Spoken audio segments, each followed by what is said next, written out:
Welcome back to another episode of Prepper Talk Radio, radio for the ready-minded, where we're going to talk to you about God, family, and country, helping you prepare for whatever life might throw at you. We're really excited to be able to be back on recording tonight. It's Scott, Shane, and I, the three of us, the three amigos. We're ready to go and share with you some things. We got a great topic to talk about today, something that's really important in surviving and in emergency preparedness. And that is the topic of communications. Communications is critical in any type of emergency.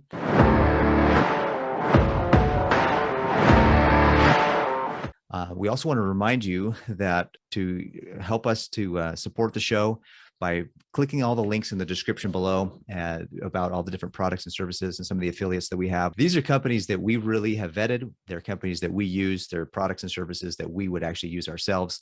And that's why we promote those products and services. Those are links in the description below. Also, importantly, go to our website, preppertalkradio.com. Sign up for our email list as we get any news or any new products or services or discounts or any deals that are happening or events that are going on. We'll promote that in our email list. So make sure you're involved with our email. And then also, there's a ton of different links on our website to go and support the show as well. Also, Facebook, if you're on Facebook and you want to use Facebook, then we have a great group there that you can join. It's Emergency Prep and Self-Reliance is the group name. And find us there and join the conversation. We're having some great conversations there. So today, we're going to be talking about communication and the importance of communications in our survival and in our emergency preparedness. So what do we want to talk about, guys, in terms of communication? There's a ton to talk about in this particular topic. So I think the first thing, sorry to just jump in, first thing is to work on our communication in our marriages, right? That's the number one in my book, right? Nothing else happens unless there's communication. So I just throw that in there. Oh, that's important. That's a good one. Also, that communication with God, so that you can improve your communication with your wife. Absolutely.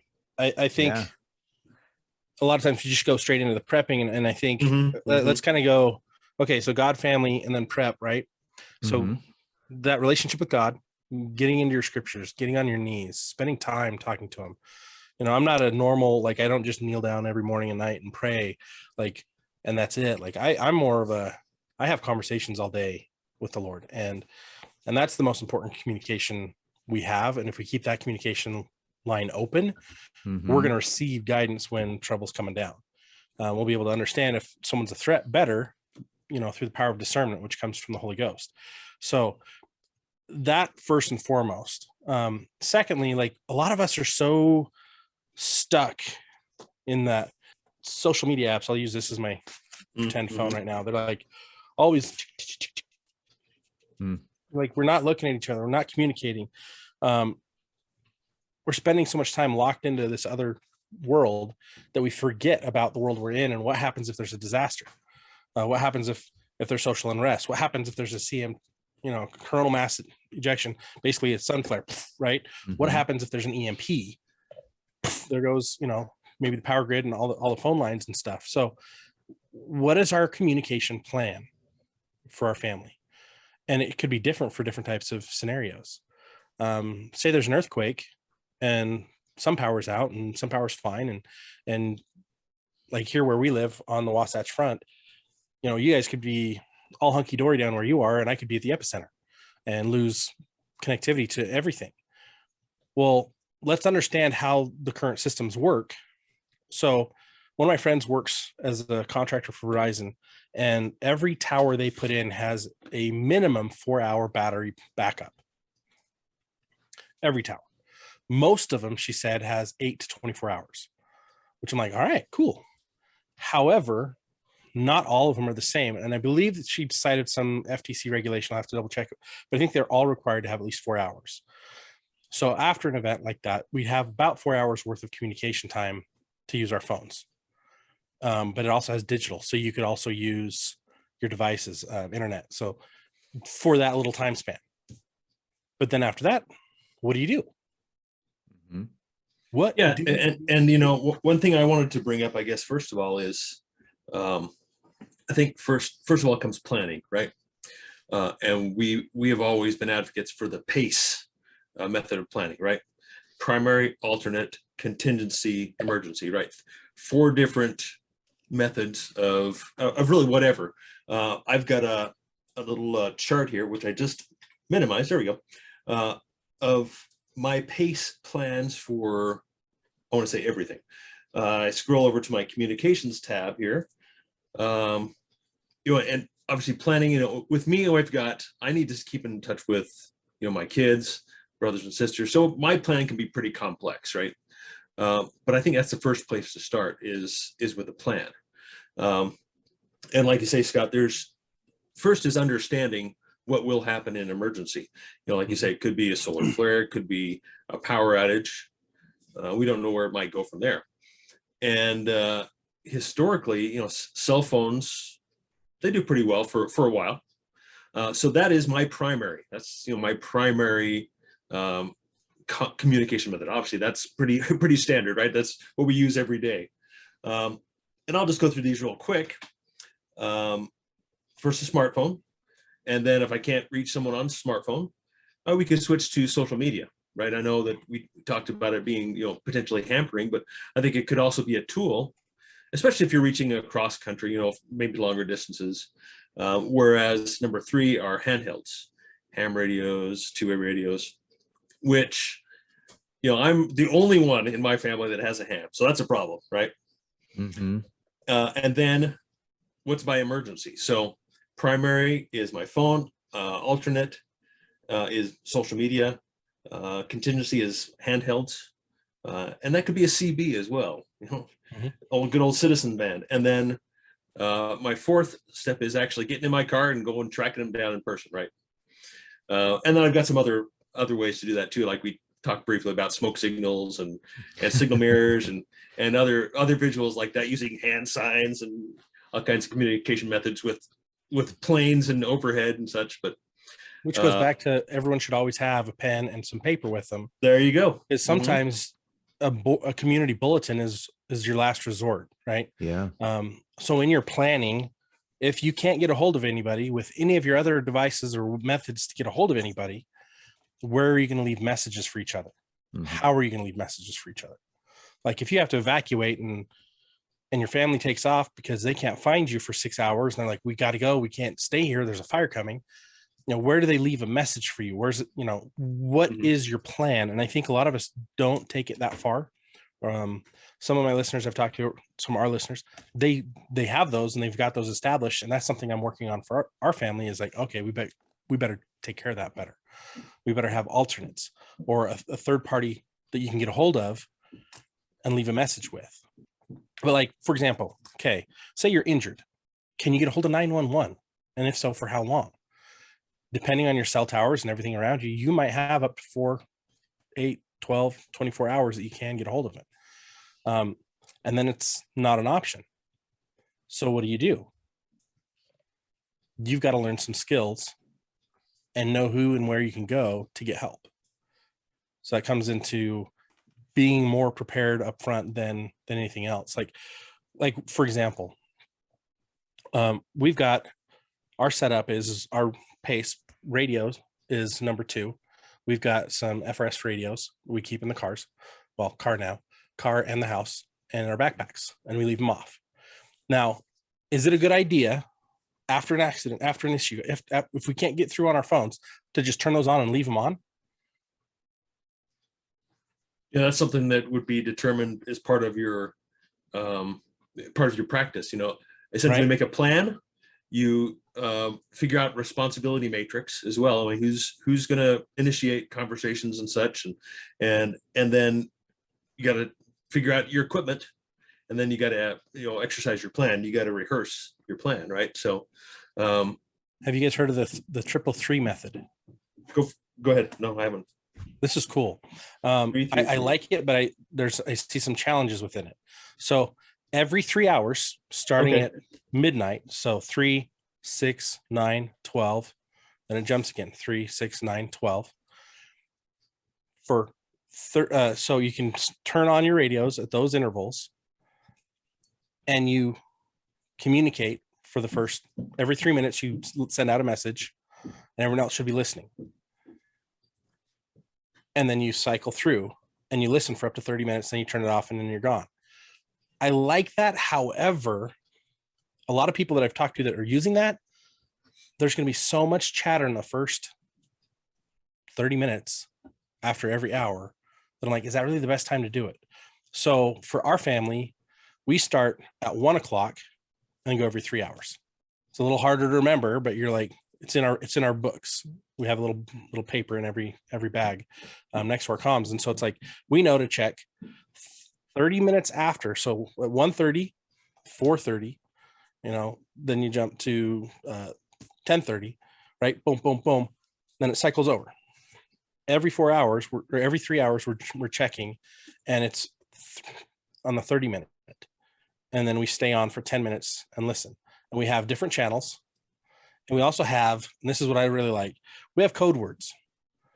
So if you can't like give a whole message, you can say a code word to explain a situation. And our code words line up with our little charts. So, and that's actually one of the things I've been working on to try to put as a downloadable for all of our listeners is in our ready planning guide. It's got how we break ours down, not our actual code words, but pick a code word. Here's what it means. Pick a code word. Here's what it means. So I've got a chart that we want people to use just to help simplify. Yeah, and I guess if that's mainly if you're using like FRS or GMRS radios, right, which are going to be jam-packed most likely, right? Yep. It can be hard to find an available channel, although some of these GMRS radios have sub-channels and such. I forget exactly what they're called, but you got your channels and you got little sub-channels as well. So that could take some practice as well to figure out what is a good channel that you may be completely free.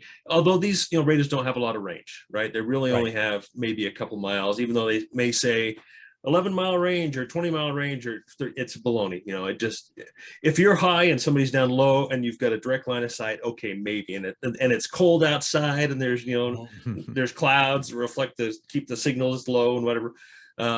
So you got to practice. You got to figure out what's going to work. And like you say, some of those Baofeng radios, those can work pretty well as well, and they're inexpensive. Well, the nice thing is if you're on ham and you get a hold of another hammer, they can actually, you can give them the code word. And they can say, hey, for anyone listening, anyone listening for so-and-so, pocket dump on the run, right? That's the code. And that's easy for them to remember and say every other half hour or so. And it's like the person that's trying to find you and listening to that can go, oh, okay. They lost the car. They're on their way. Right. Cool.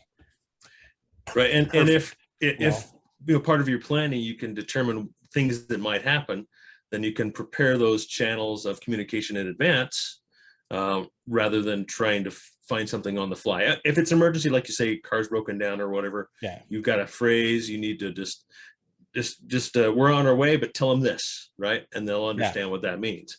And that way it can, like you say, there won't be any communication issues. And I guess that can be a big problem too, is with relaying messages. Having a notepad and paper so messages can be relayed more clearly. But I do like that idea with a phrase that can eliminate a lot of confusion when relaying messages.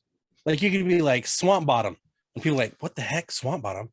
Like, I can't go anywhere. It's flooding everywhere. I got to sit down and wait it out.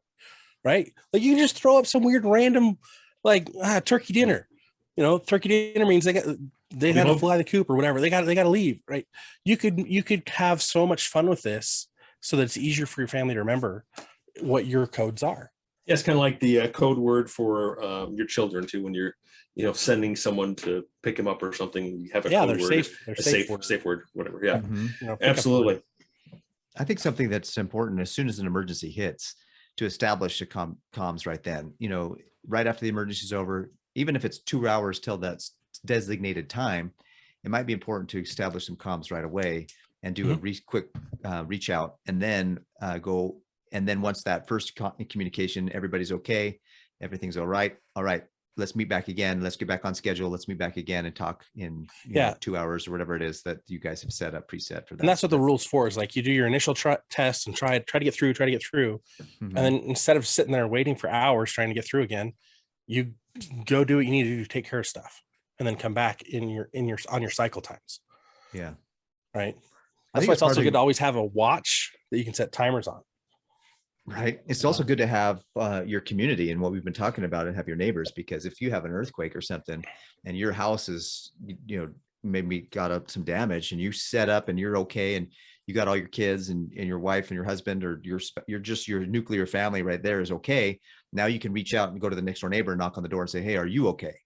And hopefully, if you're not okay, maybe their next door neighbor is okay, and they can come knock on your door and they're asking you if you're okay. And you're like, actually, we're not.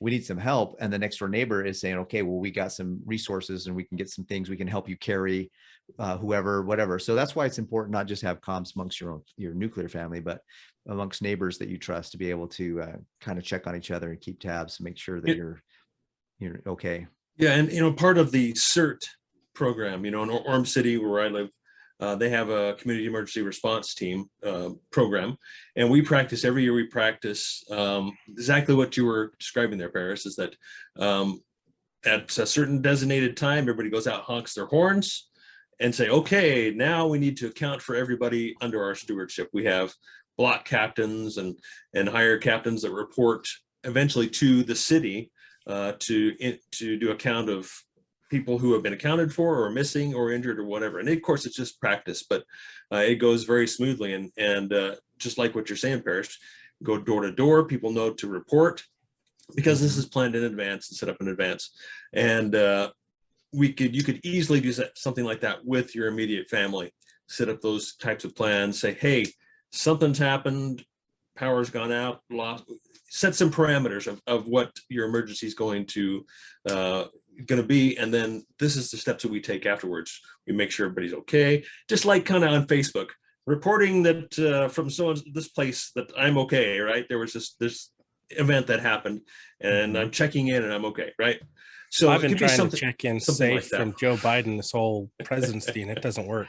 No, yeah, mine's not working either.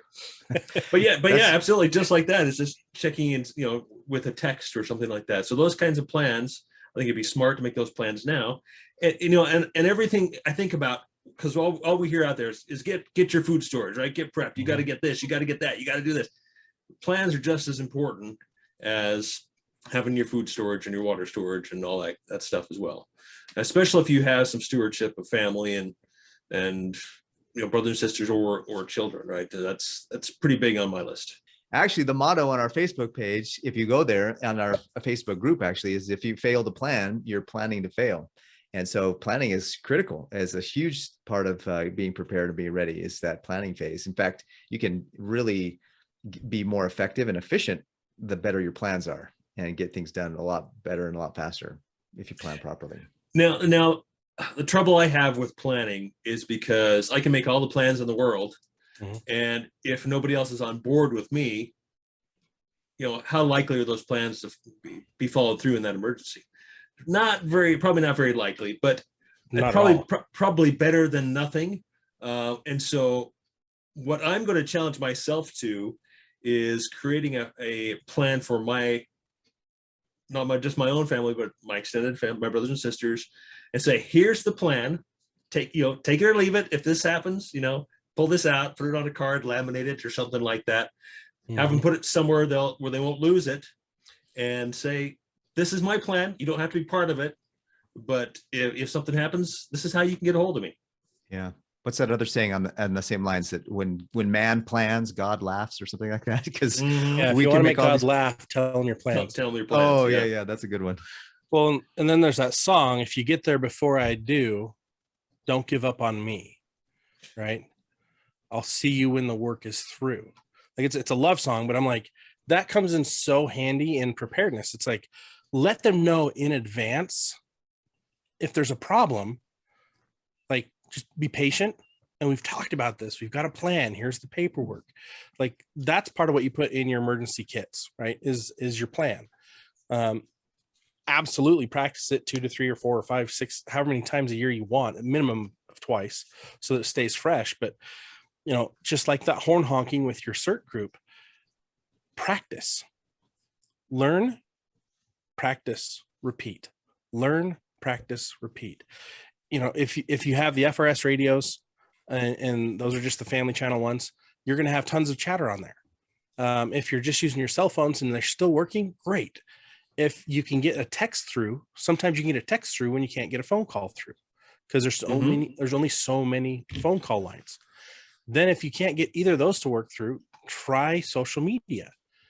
And if you can't get the social media to work, then you're bumping to the radios, or you're bumping to the carrier pigeons, or whatever your next level is in pace, right? Your contingency. Yeah. And you know, with ham radios, that's going to be your most sure way. Of course, depending on distance, right? Here, my family, we're within, 30 miles of each other at most. And with a good powered ham radio, probably more than, you might reach with 5 or 6 watts. You might reach that far. But, a higher end mobile unit with 65 watts, absolutely you're going to reach that far. And you already coordinated your channel and your code.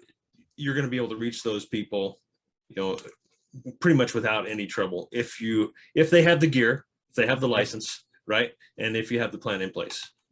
Well, they can have the gear and not use it, and know that if the SHTFs, they can turn it on and listen, right? And in an absolute emergency, you can broadcast.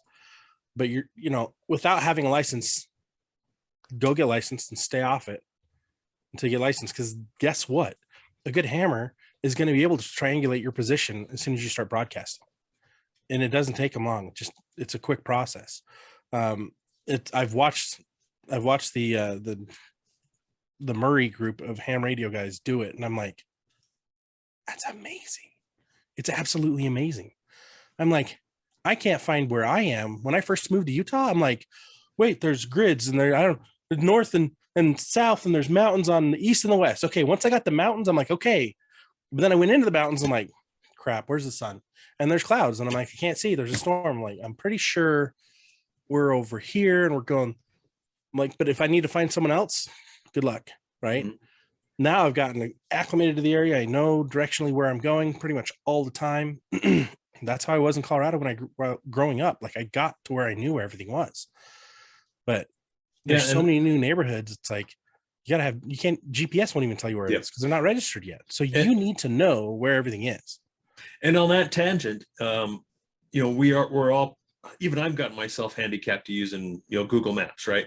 Mm-hmm. Before that, I could get anywhere, and I still can, right? It's just I get lazy. You get your turn-by-turn directions. So what are you going to do when that doesn't work anymore? I mean, that's a whole nother conversation as well. But I also wanted to, I guess, go a little deeper into this communications. Is yes, there's the immediately post an emergency or an event communications, the kind of what we're talking right now, right?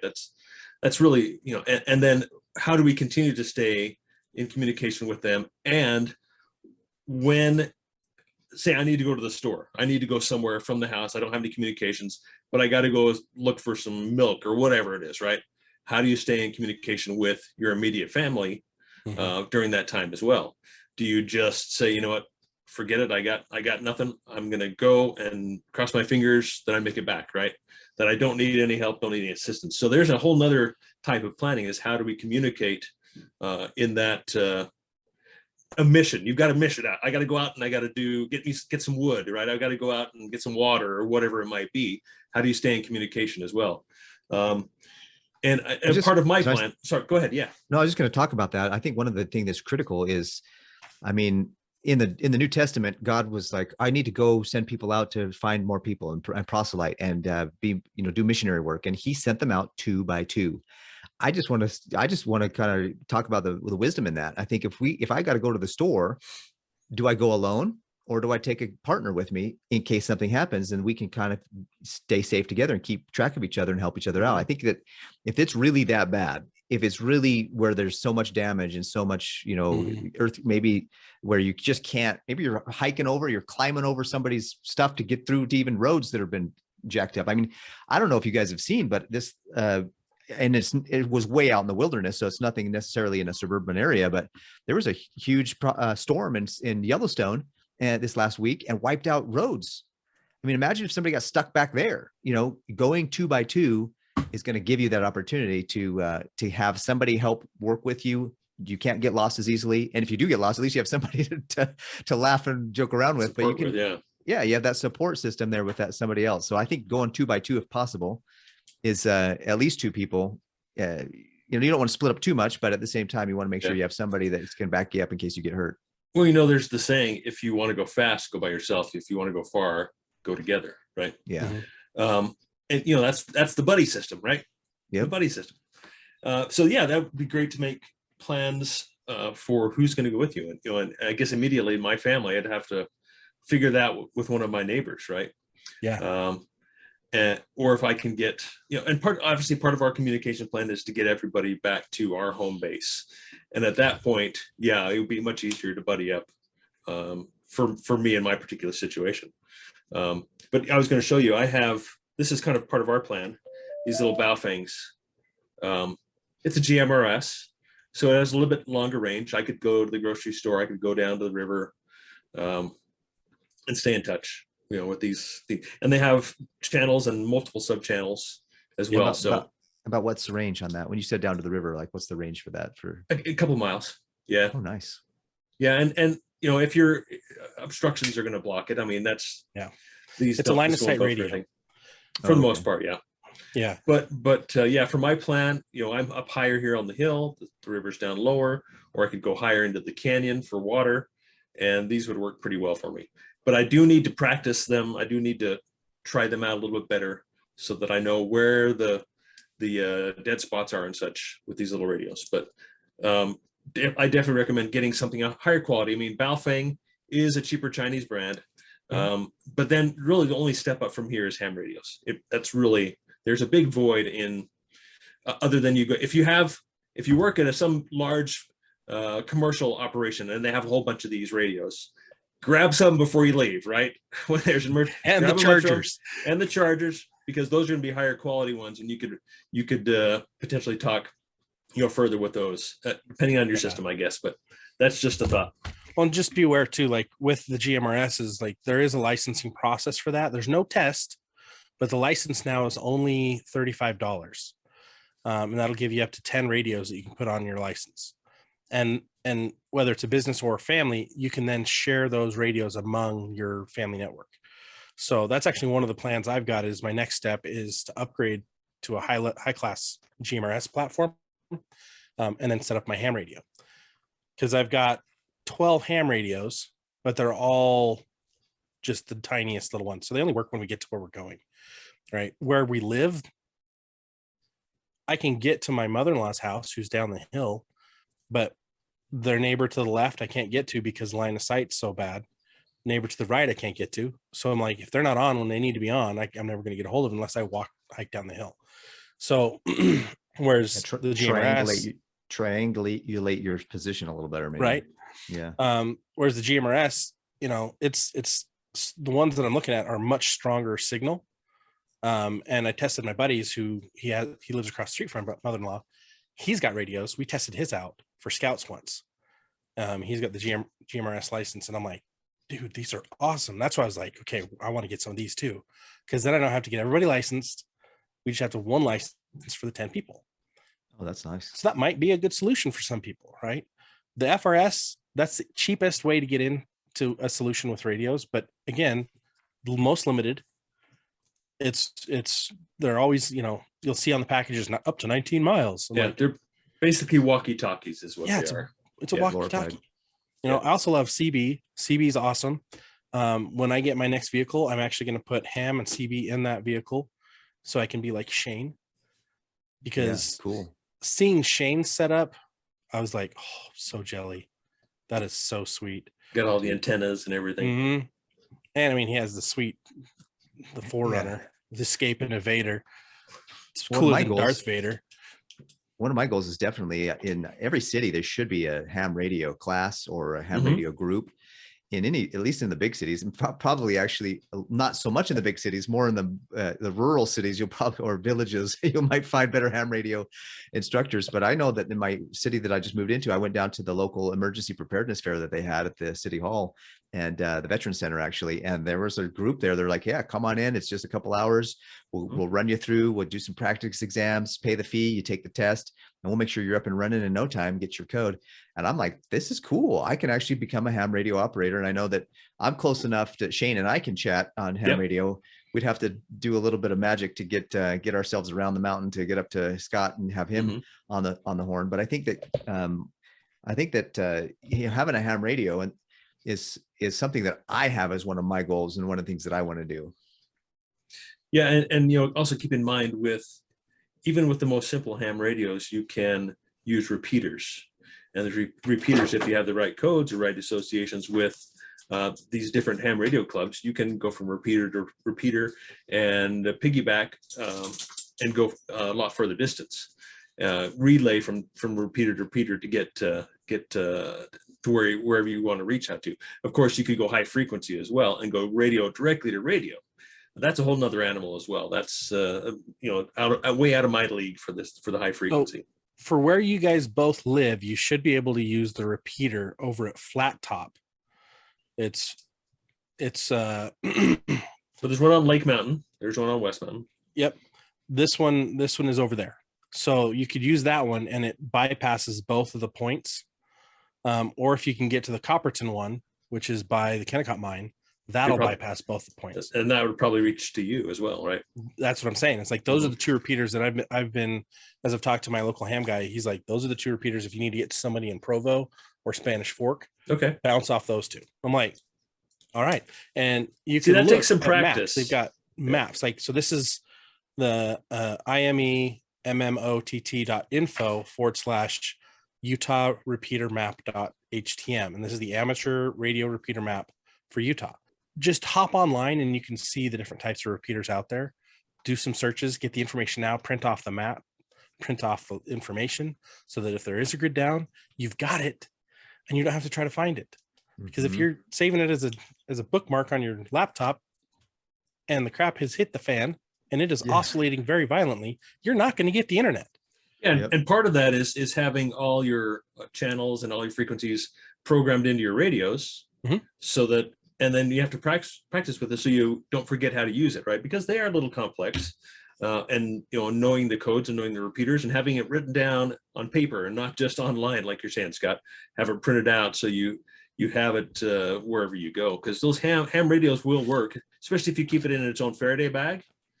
It'll work on its own. It doesn't require a tower. They go radio to radio.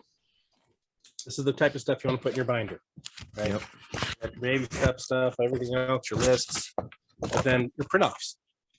Keep it somewhere. I like the flexible binders, so I can shove them in a backpack, side pocket, because I always wear cargo pants. Well, almost always.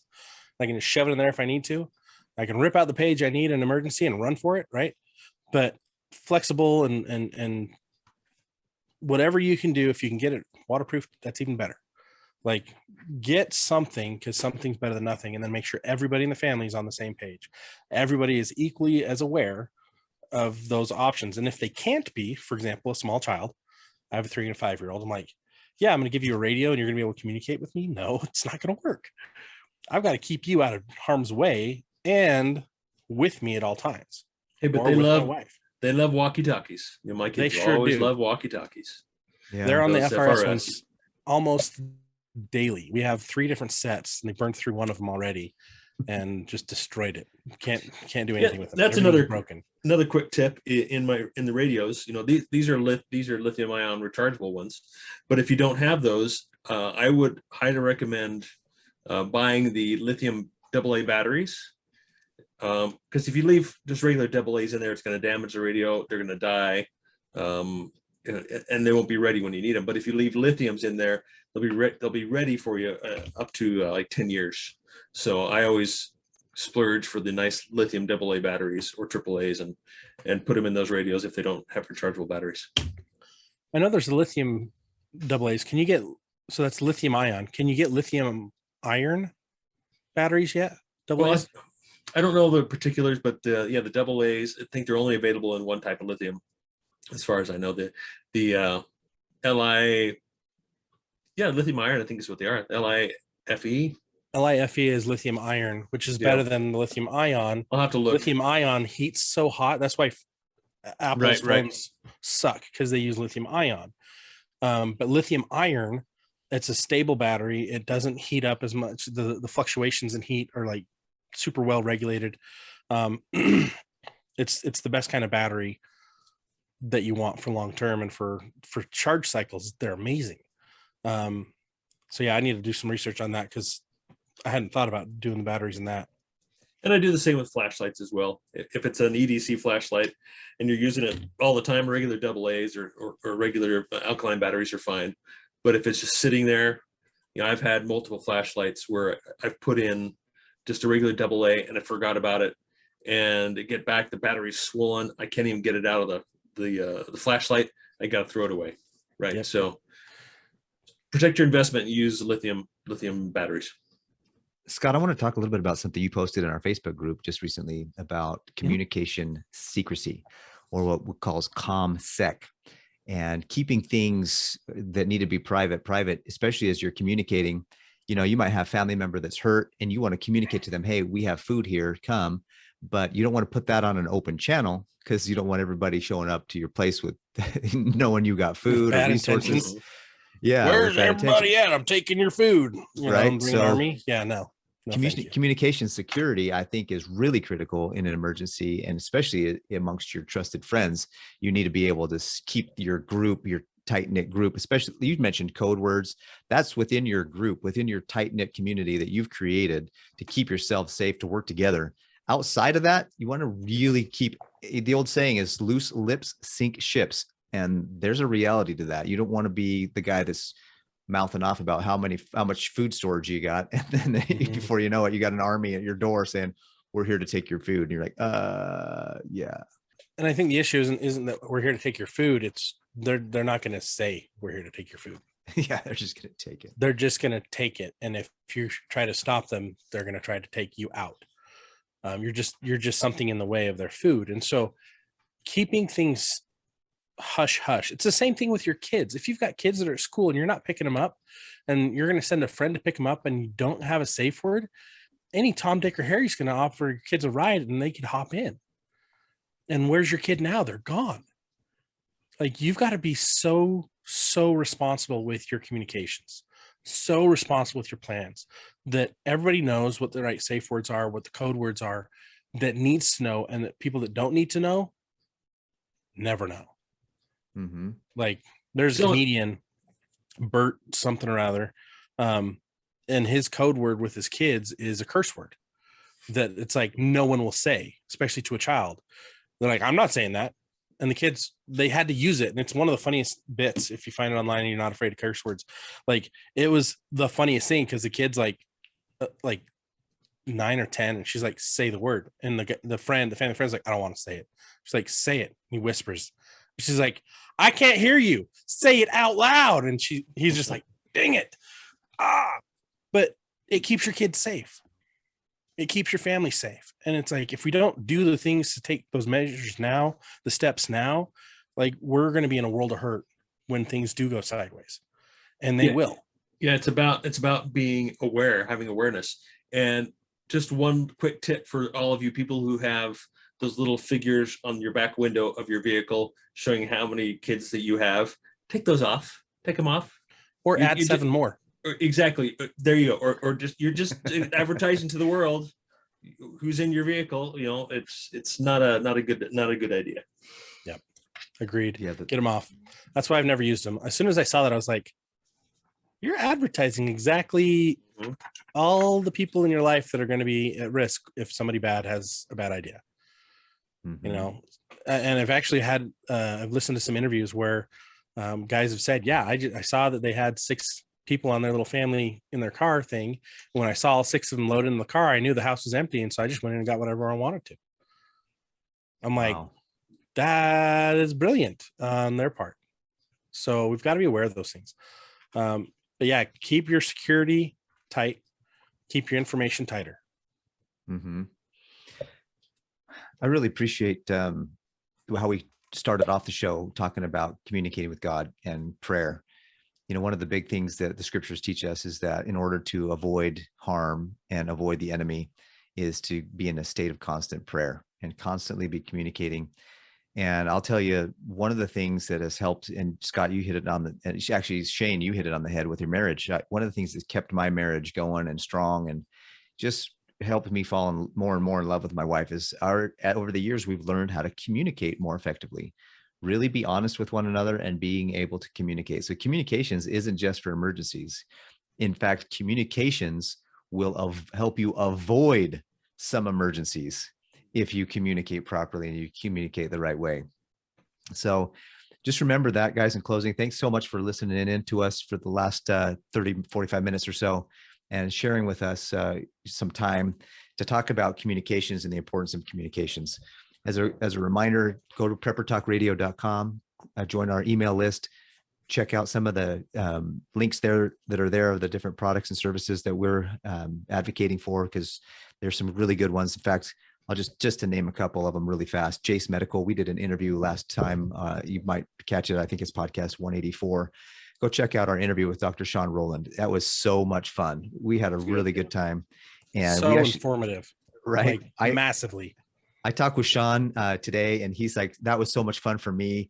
Thank you so much for doing that. Because we actually launched that podcast this morning and we're recording tonight anyways. And then also I talked with Fortress. I called them up on the phone. I said, hey, we had a promo code that ended June 1st. Is there anything we can do to continue that, or any new promo codes you'd like to have available? And Dale over at Fortress Clothing came through and he actually just nailed it. He's going to give us another 20% off coupon, Prepper Talk. Use the code Prepper Talk. These all will be in the description below. Every one of these links will be in the description below for you to use. But go to that link for Fortress. I know it's the summertime. I know we're not talking about or thinking about warm clothing, but in the off season is when you get the best deals.